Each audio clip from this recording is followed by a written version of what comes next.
Well, thanks so much for joining us again.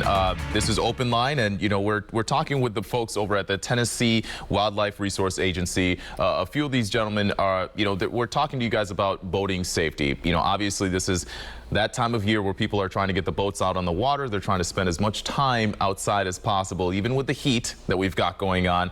And so, one thing that I wanted to ask you about, as we kind of wrap things up is, the best place to start. Obviously, there might be some first-time boaters out there. And so, what would you say is the best place to start for getting some of that education before we hit the water?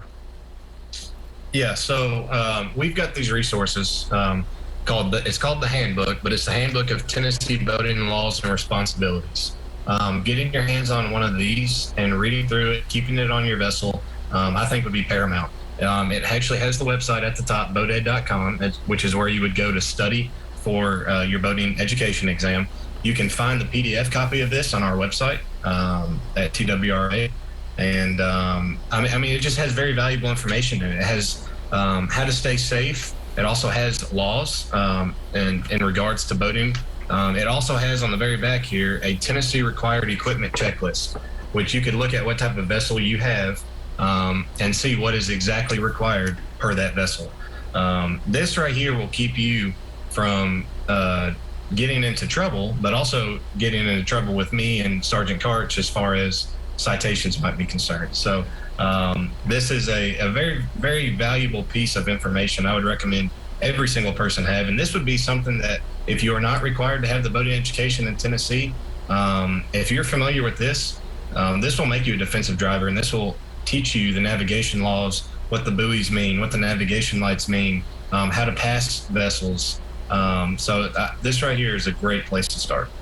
And this is all the stuff that you would, it's the comparison to the driver's test, where you would have some sort of, information or some sort of class that you would take before you get behind the wheel of a car. So it only makes sense that if you're going to be getting behind the wheel of a boat, well, then you have the same type of information available to you. You guys have talked, you've done a great job telling us about, how it's no different, if not more difficult, driving a boat than, driving a car, because even though you have open waterways, there's still different nuances that are involved in that.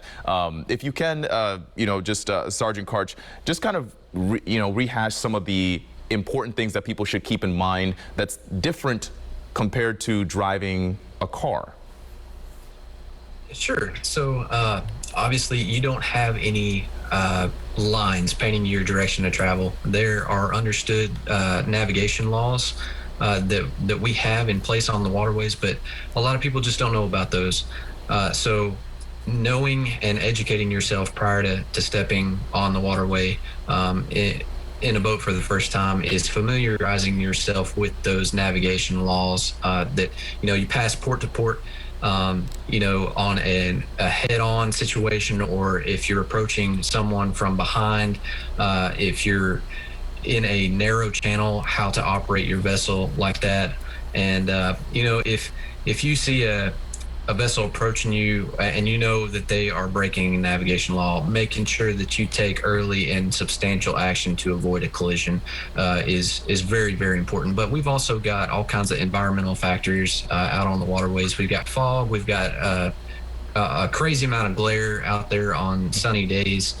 And then obstructions, whether it be large channel buoys, we've got rocks, logs, a lot of trees and stuff like that are very submerged, but a lot of them, they'll hang on the bottom, and they're so big they are just barely breaking the surface, or they might be right under the surface, and before you know it, you've run aground or run on those. So I know specifically on the waterway that I work on Old Hickory Lake, you're dealing with 40-50 foot channels, and then if you veer left or right at any given point, you might end up on a 2-foot sandbar.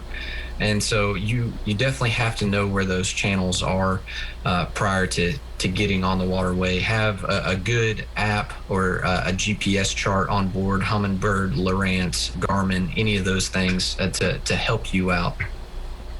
GPS, that would have definitely helped me. The one time I I told you gentlemen about the fact that I took a boat out once last year and zero experience. But everyone seemed to think that I knew what I was doing because I was the sober ride. I was old enough, I could drive the boat and be perfectly fine. You know, there's open water and everything, but it was a challenge. And, you know, of course you want to appear like, you know what you're doing.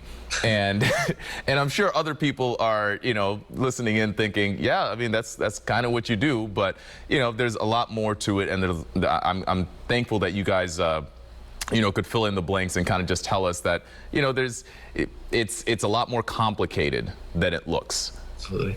Mm-hmm.